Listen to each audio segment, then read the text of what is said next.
Hello, welcome. Hi there, everybody. So glad that you're joining us today. We have a really interesting guest. She's very different. We've had her before. You might remember her. She told me that she was going to be a few minutes late because she's just getting off of her job. So that's okay. Um, she's worth the wait, and she is a psychic artist, a spirit artist of um, people, but also animals. Her paintings are really interesting, and I'm going to be showing some of them today while she's on with us. And I will start off by saying, welcome to Father Shawn's Paranormal Ministry. I am his co host, Annette Munich. Father Shawn is unable to be here. He's been on extended leave due to his wife's illness.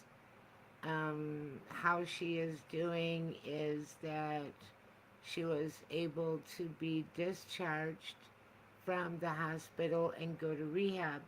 So that's very good. That's progress, and we're very grateful for that. I'm going to put a link in the chat room right now, and that is the GoFundMe for Sharon Whittington. And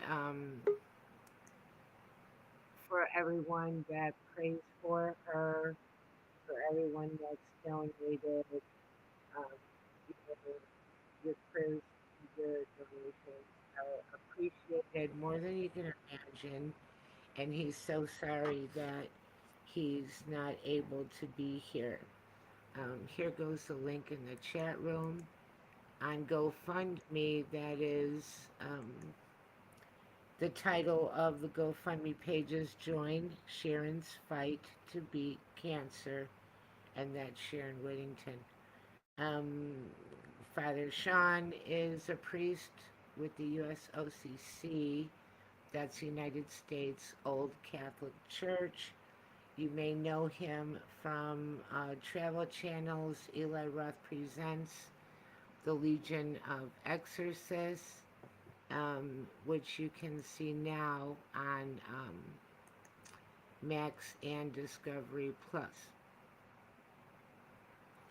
Father Shawn is also an author. He has two books, God, Ghosts, and the Paranormal um, Ministry, Volumes 1 and 2. And I have Volume 2 today that I can show. Each story is its own chapter. So each chapter is one of his cases, and you cannot even imagine how crazy this book gets. And he also tells how he used his exorcism skills and spiritual warfare knowledge to resolve these cases. His books are available on Amazon, but also you can get them at his website, and you could get a signed copy that way. Um, the books on Amazon are available in paperback and Kindle. Father Shawn's website is ghostbegone.biz. Ghost-b-gone.biz. And so that's where you could get a copy where he signs it for you, and that would be really nice. Different ways to support Father Shawn and what he's doing. And we appreciate everything. So, my guest is here. I see her, and I'm going to bring her on now. I don't think I have anything else that I have to say. I will bring on Angela Boley. Angela, Hi. hi. Really, thank you so much for coming on today. Oh, I appreciate you having me, and I'm uh, keeping her in my prayers earnestly. And I I am just grateful for the updates. And this is a very hard battle for anybody to go through. And I truly hope that uh, that she sees improvement, I and also in the spirit world too, that the angels are there supporting her and surrounding her and keeping her comfortable. in spite of everything that's going on. Yeah, well, it is a big deal that she got to go to the rehab center. So we're very grateful for that. She's had 6 procedures since June the 22nd, which was her major surgery, and then different things that they had to do um, that came up along the way. So it's been just a long road. It has been a very long road. So, getting her to where she's stable and starting to truly recover because she has another procedure coming up Oh, when wow. she's well enough for it. So this is just a lot. Um, so, you know, um, very grateful that you're keeping her in your prayers and very grateful that you joined us. You have been on with us before. I'm very comfortable with you. Very glad that you came. The stories are always super interesting, and you're, in my opinion, a more spiritual person than a lot of people might at first think because you're more than a psychic medium, you're a light worker as well. So you're trying to help the spirits, and that's a beautiful thing. So, welcome back to the show. Thank you. I appreciate you, and I appreciate Father Shawn and everything that he has done as well. I always appreciate when he's on, and I appreciate you so much. You're very supportive. And I also love your artwork too. You produce some really wonderful artwork. Thank you. I enjoy it. It's kind of like my therapy in a way, because I can get lost in that. And well, I don't know if you'd call it a therapy or a meditation. I can Hmm. get lost in that and get into the zone, and time can pass. I won't even know if I've been working on it for an hour or 2 hours or what, Hmm. because I'm just completely in it and not thinking anymore about anything else really. So it's very, very therapeutic. And if anybody has anything, and I recommend that you do, find yourself as something that Hmm. you can pour yourself into, because it's just wonderful and very good for you as a person overall. And I've got Nancy here. Happy Friday. I'm going to watch from a different device because this needs to charge. Okay, Nancy, thank you for coming. We're glad you're here. I know I saw Travis. I accidentally made a mistake and I didn't change it to our show, so I just put out all these messages on blast by accident. Hello, everyone. Hello, Travis. Welcome back. Always glad to see you. And I think I want to talk for a few minutes about what you do and Hmm. how you do it and when it started for you, for people that don't know and they don't know your backstory, and they may not have seen you before. And then you have sent over, I think everyone will be really interested in this. We have 5 paintings that she sent over, and she can tell the story behind each of these paintings. And for the Yes. people listening in New Orleans and the Gulf Coast, we'll just give a good description of what this is a painting of, and listen to the story around it. So, Angela, if you would just start off a little bit with what you do and what your background is. Sure. So, was very young. I had psychic experiences when I was incredibly young, and some of those were even traumatic experiences. But later on, I did have spirit guides. I didn't know what spirit guides were at the time. I did have Jesus. He kept coming to me in the form of a doctor, and he was telling me he had been giving me this gift and with the ability to see and hear spirits. So I would started painting what spirits were showing me.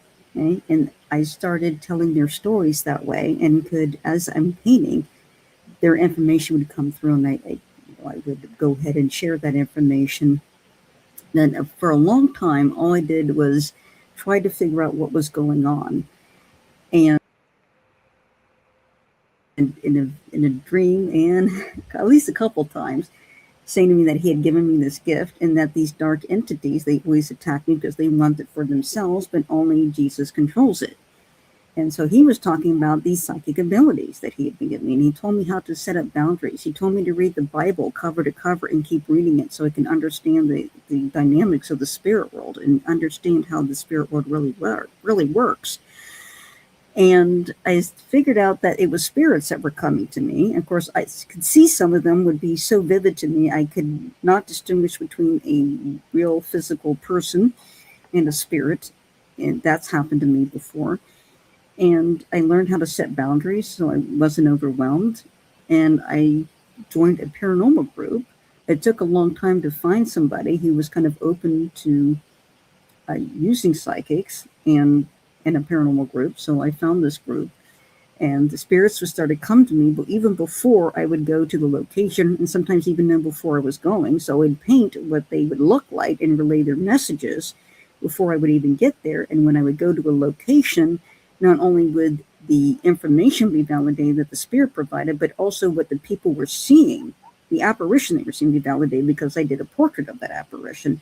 And so when I do readings for people, I actually sit down and I see in their aura, I can see their angels, I can see their loved ones in the aura, and I paint them, and I will paint their messages.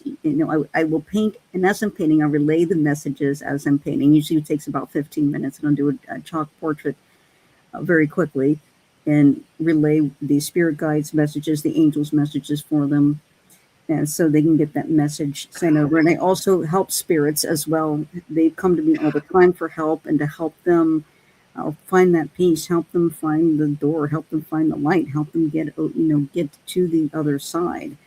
And I do that as well. And I do remote viewing. I help too with haunted properties where people, I would ask them to send them a photo of the place in their home or on the property when they have the paranormal experience, and I can pick up on the spirit.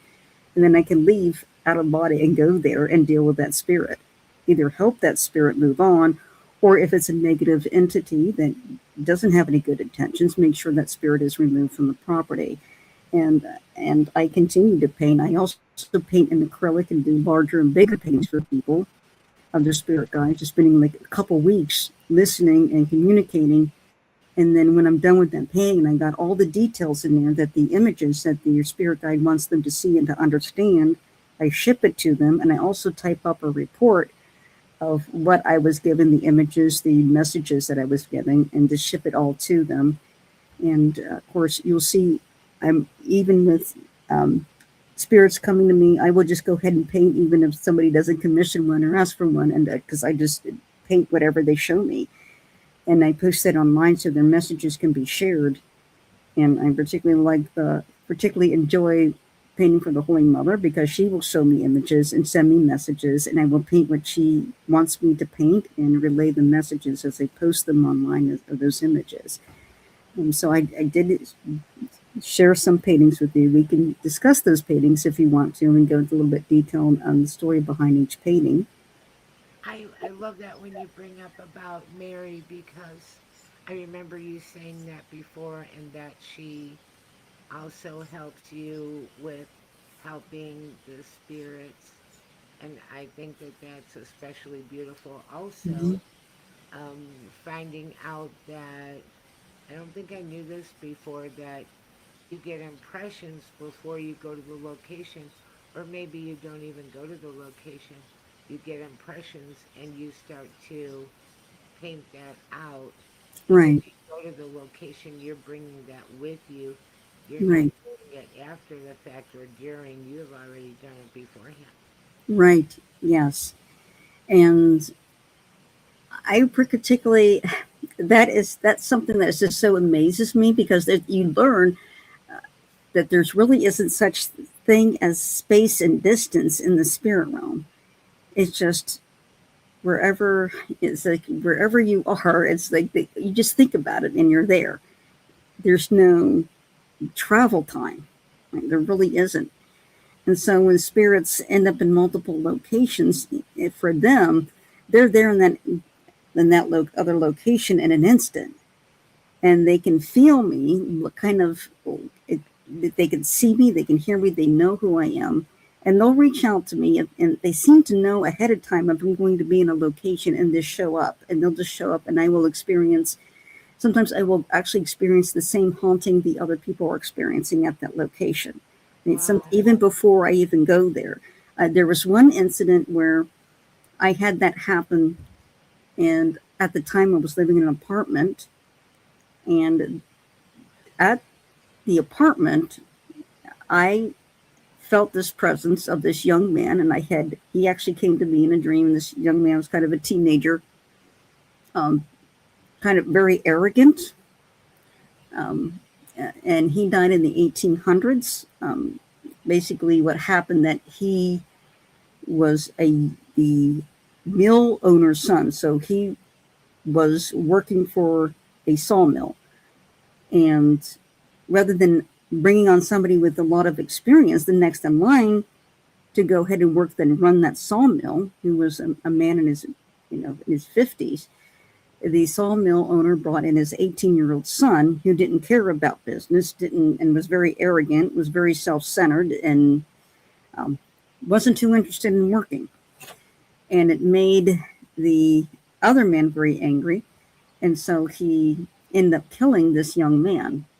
But the young man was still very arrogant, even in his afterlife. And he was very proud of the fact that he could make the person at the location where he was haunting see hallucinations. Whoa. And I had gone outside, and I was sitting on my balcony, and I saw this giant fly fill up my entire water bottle. And it was just there for a moment, and I thought, well, maybe it's just a strange reflection of light. But that sure looked like a giant housefly that filled up the entire water bottle.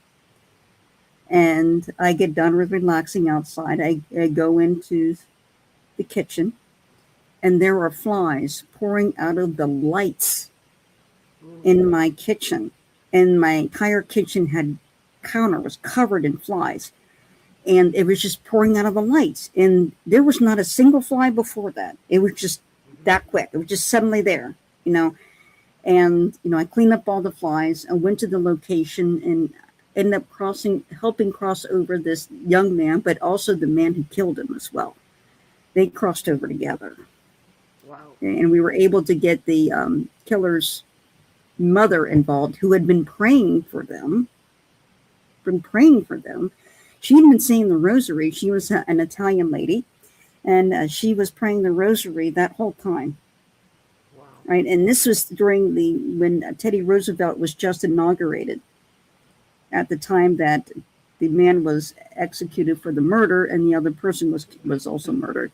And her prayers, and then her coming over also, she came over and helped these two cross over together. So praying the rosary, it does make a difference. Prayers make a big difference for this life and the afterlife. I absolutely believe that, and I love stories like that. And I'm going to ask, and we had an interesting show last week, and it came up talking about. I'm going to toss this your way to see if you have anything at all that you could say about Mm-hmm. it. The spirit world, and why some spirits are stick around the cemetery, Mm-hmm. why some of them are able to move around freely, and why some seem to be stuck in a place. And also, it was brought up that there sometimes are like, this reminded me of it from what you were saying with your story a little bit. A bully spirit can hold another spirit in a Mm-hmm. location. Absolutely, they can. So after both of those men were dead, were they still like linked to each other? They And were, yes, they were still linked to each other. So when we went to the house which had been turned into apartments, the teenager was still there, and the teenager was there. But originally, it had belonged to someone else. It belonged to another owner who originally owned that place that was not related to either deaths, right? Not related to the murderer or to the young man that was killed, but he was simply the owner of the house. And he was there and he was hanging on to that. He was a very corrupt judge. He was very materialistic. So he always thought of his house as his, and he still refused to relinquish it after he passed. And when he was at the house and I was talking to him, then we start talking about his mother, and he mentioned that he knew about the deaths of the other two, and he said it was a terrible thing when that happened because it was quite a shock. And when I started to ask about his mother, or actually the owner started asking about his mother, well, what would your mother think of what you did as a corrupt judge working for organized crime? And he started to get a little more soft, and he was talking about his mother, and his mother finally showed up. And then when that happened, these two other men came through the mirror together. Because in order for the mother to come through, the gate of heaven had to open. So, and I asked this at a prayer, for the light to open, and she came through, and then with the light open, like everybody just went over, because you had the mother, and then you had the murderer and murdered, and the owner of the house, all going together, right? Wow. And absolute credit. I give a lot of credit to the mother who had been faithfully praying the rosary every day. As soon as she could learn how to talk, she'd been praying the rosary, and then especially started praying more often when she knew what her son was really into. So I have to credit a lot of that, because that would not have gone as smoothly if there wasn't been a lot of prayer involved. And I'm glad that they all crossed over, but they were linked by location and also time. And the murderer and murdered were obviously very linked because of what happened. And, the murderer was executed. He was hanged. And the murdered, he was unconscious drunk when he was killed. So he didn't experience the pain that you would expect. But they all crossed over together. Wow. What a story. And I love how you talk about prayer and the significance of prayer. And I really believe that I'm in the Auxilium Christianorum, which is a spiritual warfare group.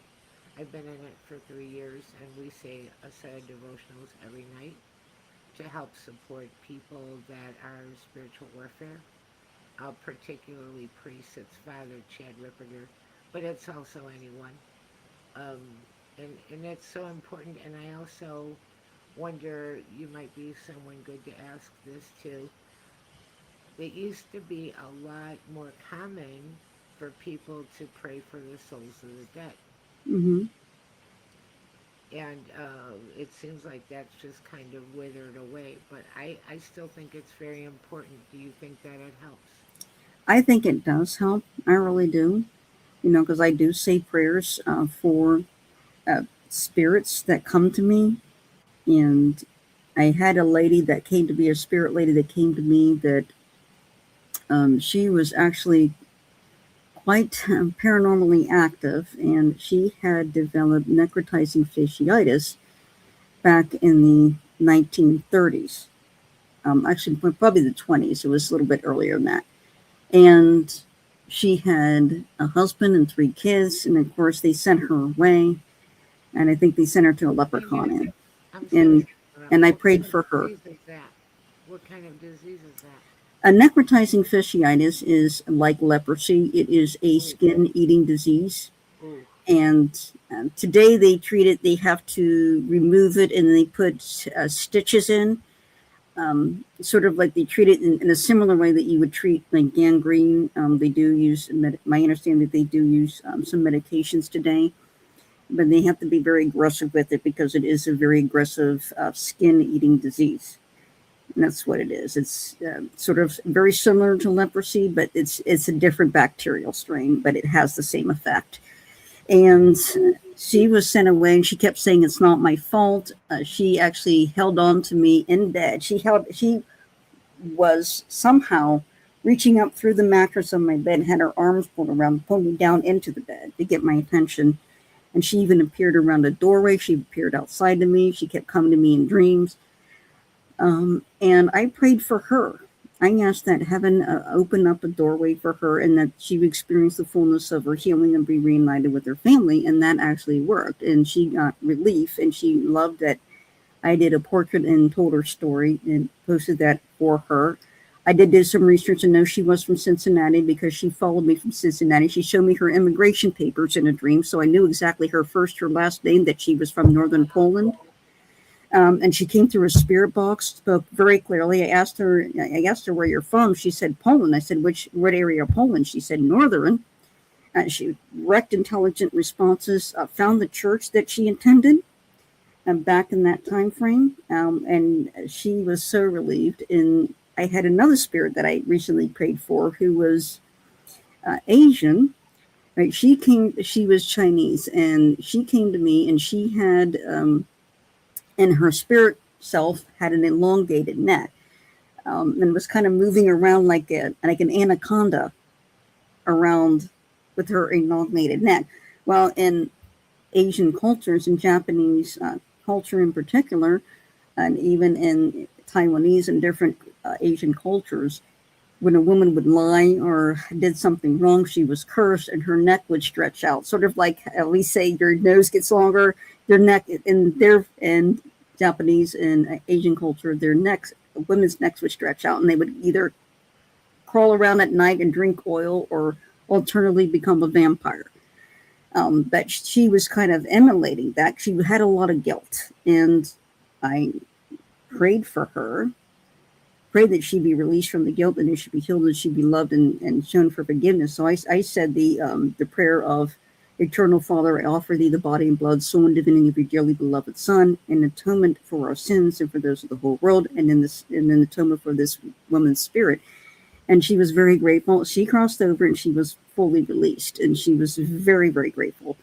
And definitely, you pray for those souls.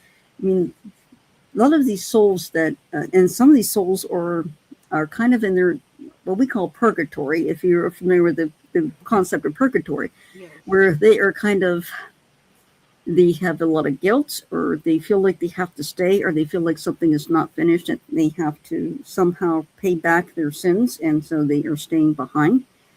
And you pray for them for their release from purgatory.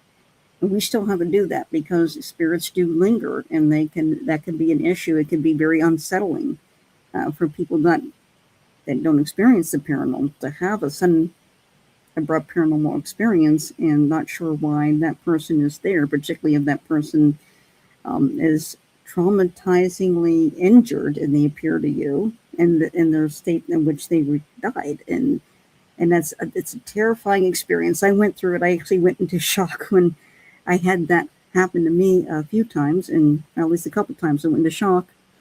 And I learned to pray for those spirits so that they can get out of that shock and out of that state and experience that full healing and that wholeness they need to experience, so they can easily just cross over to the heavenly realm.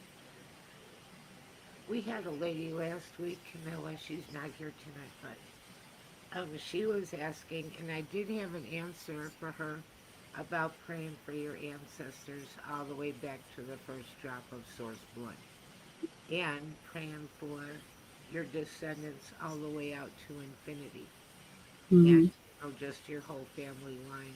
Which, if any of those people weren't born or didn't, we'll assume they all fell in love or whatever, we wouldn't be here. Our children, our parents wouldn't be here.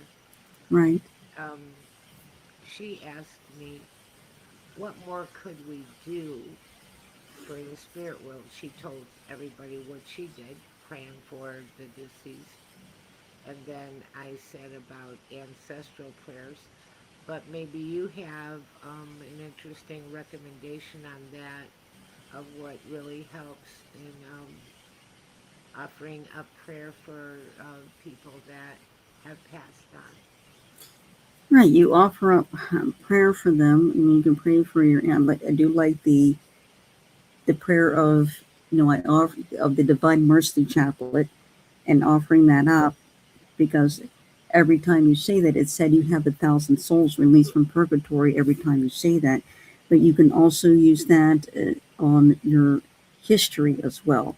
Now, when you are in prayer and you are doing what Spirit has put you here to do, you actually, I've been shown that it actually heals and breaks all curses from your past family line. So you actually inherit a spiritual legacy from your ancestors. And sometimes it's to the point where there's nothing left to inherit and it's all corruption. And it's up to you to do the prayers, do the spiritual work, finding, make sure that you're listening to what God's purpose is for you and following through with that, because when you're doing that, you're actually repairing that spiritual legacy and you're rebuilding it. And you have something that you can pass on because you have rebuilt that spiritual inheritance, just like you'd have like an estate inheritance, you have a spiritual inheritance that you can actually pass on. So you actually are passing on blessings, destroying blessings, and passing on those blessings to the next generation. That's a lot like what I was saying, because with my ancestral prayers, I pray for um, all of the people in my family line back to the first drop of source blood. Then I'm praying gratitude for all the good they did on this earth, mercy on their souls, prayers for any and all that are in purgatory, asking God to heal our generational diseases, afflictions, illnesses, because Mm-hmm. that's something that you can do as well. And then also binding and removing curses, black magic, bad karma, dark forces, and sending that.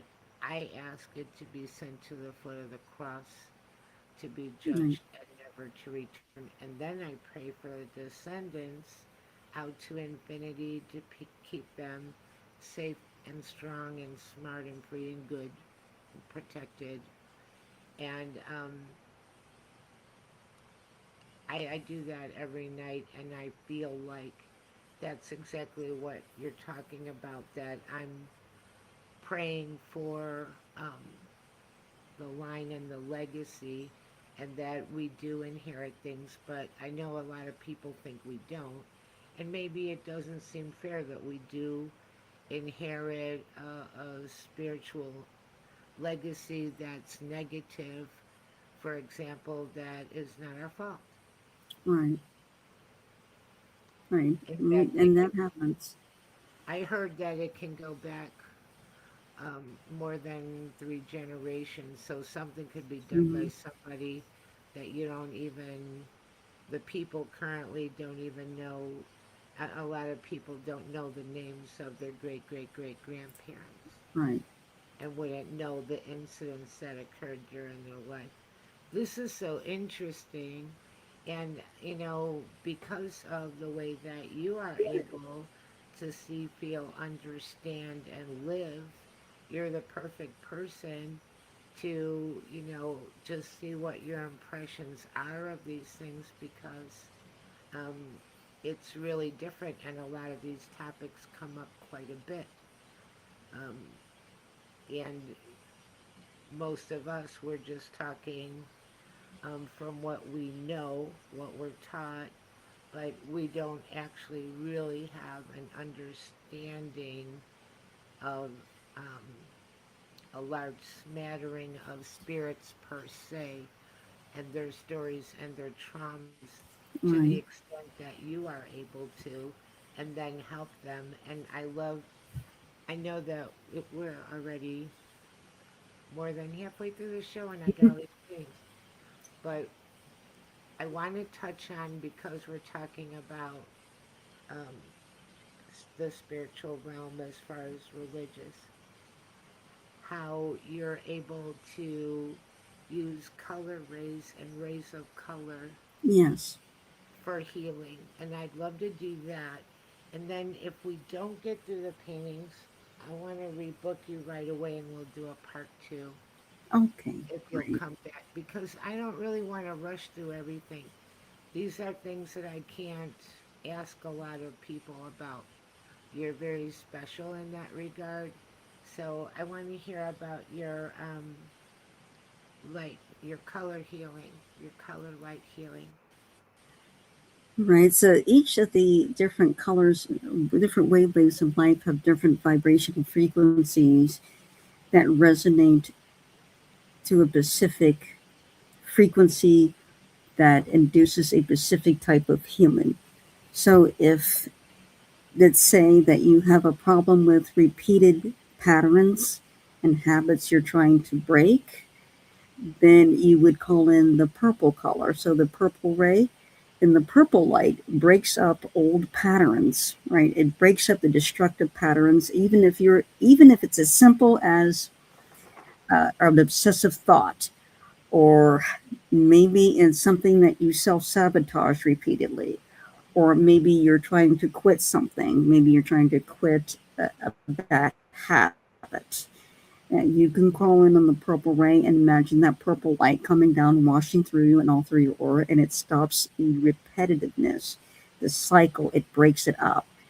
And then you would have the red ray. I like the red ray for people that are severely depressed, that have issues with getting the motivation to get up and get going again, and when they have a lot of stagnant energy. Because people, when I see this depression in people, it looks like a black bar that's going through the center column of their body. It just looks like a very black bar. And so you would call in the red light, and the red light would come down, and it actually gets circulation flowing again. It gets help. It's healthy for the heart. It helps the person clear out all that sedentary, stagnant energy so that they can actually get up and move and start feeling better. And it helps then give them the energy to get up and try and to keep moving, to make and build on that progress. There is also the blue white light, which I associate with the Blessed Mother.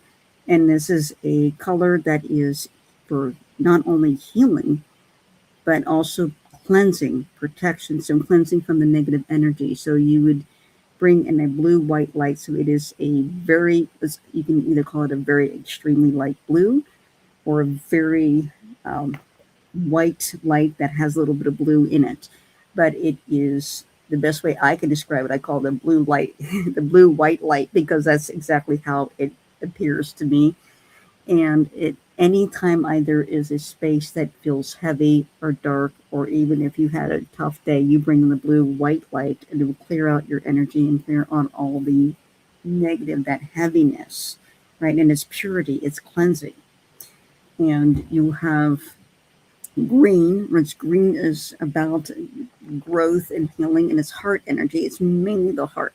So with the green light energy, that is energy for healing of the heart. If you feel a little bit down or you're feeling a little bit worn out of the heart, emotionally, you can actually call in the green light and ask it to, have it, imagine it filling out your heart and your body and your cells and just help you with that.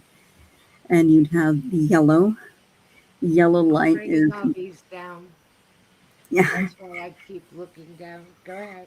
the yellow light is about empowerment of the self, and it's more about if you have low self esteem, you can actually counter that with the yellow ray. So you would call in the yellow light, and you imagine heaven open, yes, heaven open, and bring down the yellow light. And then you imagine that yellow light pouring around you and flowing through you, and it actually makes you feel more whole. It makes you feel more centered, and you feel more empowered, and bringing down that yellow light. So if you have low self esteem or you're self critical, you're going to bring out that light and just imagine clearing all of that criticism away, and now that just let the yellow light come in and help you and clear all of that out. And you also will have orange. So all the other colors are kind of subvariants of the other rays. So orange, again, trying to get with movement, again, similar to red, and but also has the element of the yellow in it. And you can also use think of gold and silver too. So gold,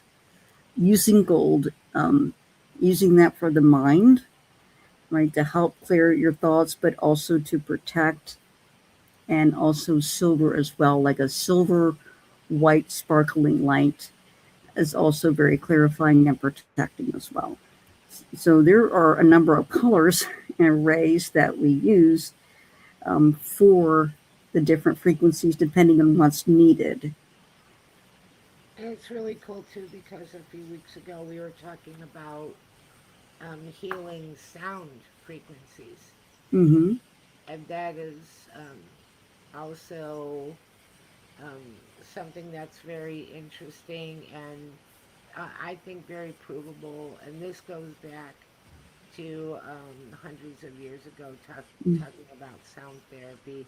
When you talk about light therapy, sometimes you start getting into talking about auras, chakras, and Mm-hmm. things like that, and people that can see, like you can, see people's colors. Are you seeing it with your actual eyes, or are you going into a meditative kind of trance?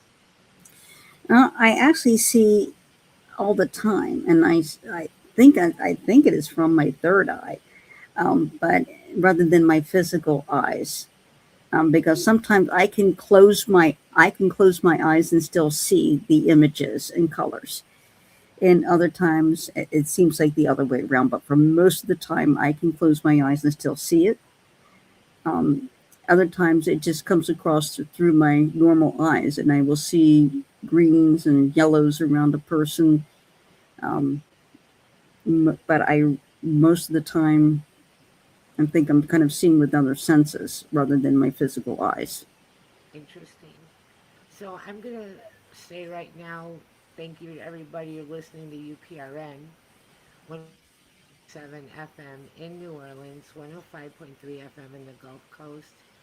And I want to switch over to showing some of these paintings and Mm-hmm. getting the backstory on them. And the first one here is an image. It looks like a church and it looks like a fire and it looks like the fire splits the painting, and then on the right there's a black and white sky with a full moon. That's right. So it's split is fire that's actually splitting time. So you have on the left side, you'll see a blue sky and clouds, and you see an old banded church, and it appears like it's melting into the grass underneath.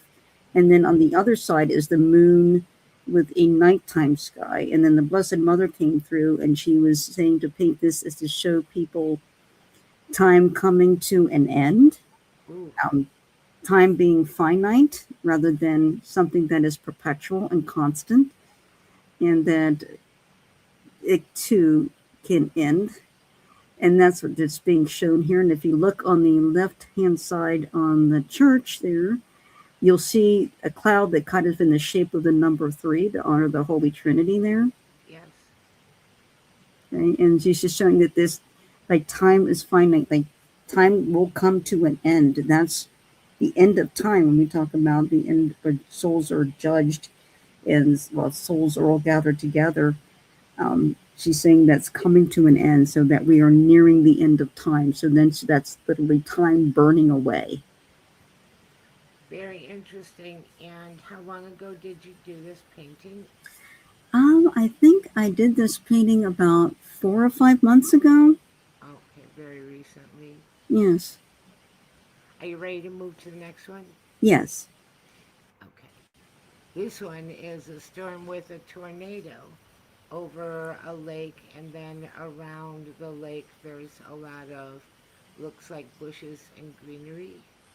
Right. A lot of hillsides there and water, and you see the lightning strike reflected in the water and the tornado touching in the background of the distant hills. And you can see the reflection of a sunny sky that's behind the Right. tornado there. And you will see the reflection of the sun.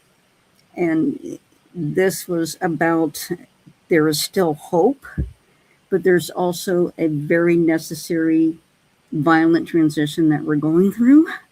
Right. So but it's, but the transition is spiritual. So the spiritual world is actually stirring everything up around the world, but it's necessary in order for us to bring a clearing of the air, uh, which a tornado kind of represents, that clearing of the air. It's bringing air, fresh air, but it's also destroying of the old order of things, right? Destroying the old order of things, destroying that which is harmful, which is not productive to us, clearing the air. And you have lightning, which lightning is divine energy touching the earth. And then you have the sun beyond that, which is literally heaven beyond that, like behind all of these changes and all that's going on. Heaven is still there, heaven is still present with us.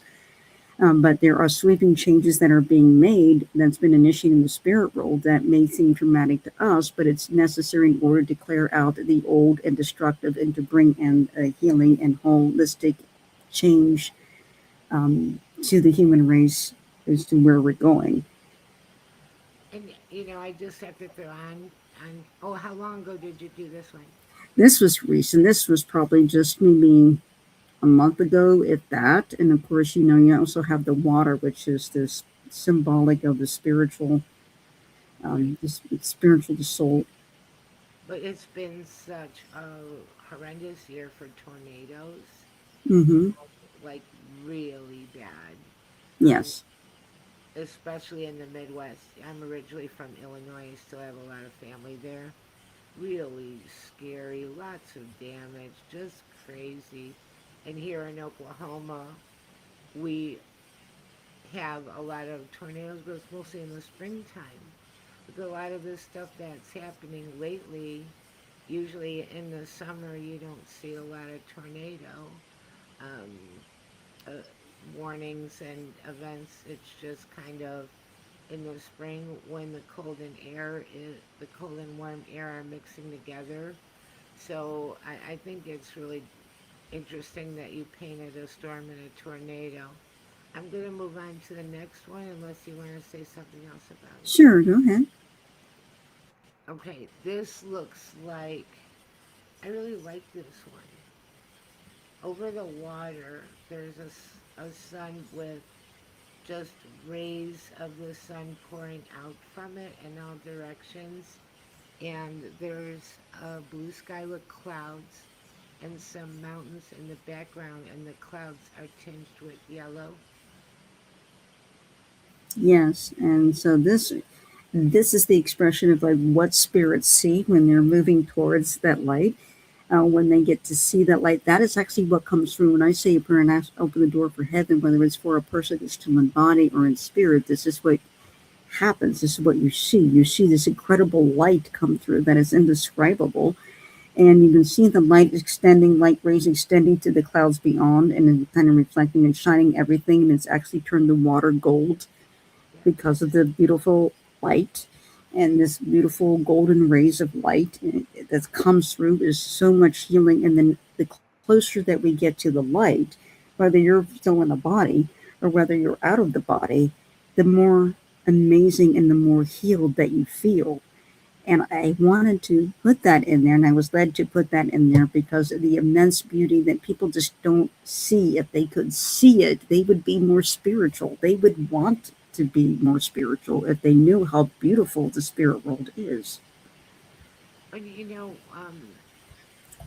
you're saying like opening the door to heaven and things like that, which a lot of people would call a portal, but it's not just a portal, right? Right, exactly. It is not just a portal because the light that is the source of everything, the light that you dwell in, right? Because God is this amazing energy. It's like this amazing form of light that is pure love and wisdom and order. And when that expression comes through, you want to be closer to that. You want to experience that even more. And when you are saying a prayer, you are literally allowing that light to come in, and you, in your prayers, invite the light to come in, invite that heaven to be open and to sit with you, because that heavenly mind is transformative and powerful and the most powerful healing force that we have. and the force that created everything. Why would you not want to experience it or see it in some ways? And so I put this in a more visual form so that people can at least get a sense of what that's like, because it's all encompassing, and the rays transform everything that it touches. That is beautiful. Also, you said something earlier about mirrors, spirits Mm-hmm. coming through mirrors, and Yes. a topic that comes up a lot about our mirrors portals. Yes, mirrors can be used as portals. Absolutely. I've had spirits come through mirrors a lot, and they will just, spirits can create their own portals in a mirror and come through that way. Or people on this side can create a portal through a mirror. Yes, so there's highly reflective surfaces for some reason end up being portals, and I do believe that you can don't need a mirror to create a portal, but for spirits, it seems like it's easier for them to come through a mirror. Interesting. I am going to pull up one more painting. I stopped pulling them up before because they were just automatically popping on the screen instead of waiting for me. So here is the last one. This looks like an old-fashioned brick building with kind of a old bay window, and it's a red brick. And the sky, even though the sky looks like it might be a nice day with a nice color of blue, there is lightning coming down from the cloud in the sky. Yeah, so this one is of an actual building is where I live. Now, I saw this building years ago, didn't think anything of it, and then recently it just popped into my mind, and I has there are spirits in and around this building. This building dates back to the end of the Civil War, and I realized, and I looked the building, looked it up. The day that it popped in back into my head and brought it back into my memory was the day that this building was put up for sale. And this building has been apartments, has been a business in it. It does have the window in it. It is quite worn down. It has trees going up the side. It does have a telegraph infrastructure attached to the side to it. To give you an idea of the age of it, it does have an old wooden bay windows, and the building is unusual in that it doesn't have a lot of symmetry in it. So the the spacing of the windows and the number of windows in the top and the bottom are varied, and they just seem fairly random where they're placed. And it has a flat roof. And the reason why I painted this, and because some of these spirits just brought this to attention, I started dreaming about the place, and I started dreaming about the inside of it. There are spirits that kind of stuck here, but they don't want that building torn down. They want it to be preserved because they feel like it's more of their home, and this is the place that they've always liked to be. And the lightning at the top, again, with the blue sky lightning out of the blue, it just seemed like the building was put up for sale out of the blue. So, and of course, you do have this symbolism of lightning, of spirit touching the earth. But I would like to get inside of the building one day and just see what I experience with it, because this building is quite large, quite old, and everybody I talk to in the town are very interested in seeing it restored and preserved and taken care of. And the whole town feels that way because there's something about the building that draws people to it, and I believe that there are the spirits inside who treasure this building and who are just a part of it, and they're part of the history. They don't want to see this destroyed at all. They want to preserve. They want somebody to buy it and take care of it. Interesting. And sometimes there's buildings and homes that you're looking at it and you feel like it's looking back at you. Mm-hmm. And I It's do feel that not way just a with this building. structure. It is not just a structure. It's a story, and Mm-hmm. it's energy, and So I feel like that's probably for sure what this is. But Yes. I always am for preserving old buildings because they just don't build them like that anymore and they never will again. And the craftsmanship will be gone forever when they're all gone. So this is very cool. So this building is in Ohio. Yes. Yes. And it's called, I think they call it the Pavlov building, but I think it was also originally known as the Oddfellows building. So, which the Oddfellows were a group of Catholic men who wanted to do charitable work in their communities. And so that has to be memorialized and remembered and enduring. And a lot of their imagery is still in that building. And I go by that building and I thought, oh my goodness, I really hope they fix it up, whoever gets it, because it does need work. It does need restoration service. I know that the bricks are kind of need to be dealt with. There are plants growing on the side of the building. There's a tree growing right up the pipe. The roof um, edging of the roof that needs to be dealt with. And I know there's probably issues on the inside, but for what I've been able to see from it, it has some huge timber supports that you just don't see in buildings anymore. You don't see Right. these giant wooden cross beams that are oak and set up, and they've been cured. They've been and they get stronger with time. You don't see that anymore, but this building has that. It would be a wonderful thing to see that fall into the right hands and get that taken care of. Unfortunately, I wish I could get that building. Unfortunately, it's out of my price range for a building that big, but it's a huge building, and I hope that it gets treasured and taken care of, and it gets a place of honor in the community where it's fixed up and looking like it was when it was first built. Yes, I hope that it gets restored and preserved. We are getting to the end, so if you want to tell people where they can find you, and I will contact you and we'll do a part 2 on this because just a lot of interesting things, and I think everybody really has enjoyed the conversation, which is a little bit different. It's not the same old ghost stories, and lately UFO, UAP, that's the big deal. Mm-hmm. It's a little bit different and interesting. So if you want to let people know where they can find you, Sure. You can just Google Angela Boley, psychic portrait artist, and my Facebook page and my website comes up. I also have an Instagram as well. You can, and my events are listed on my Facebook page where I'm going to be, and also on my website as well. And you'll also see my artwork posted on my Facebook page and on my website.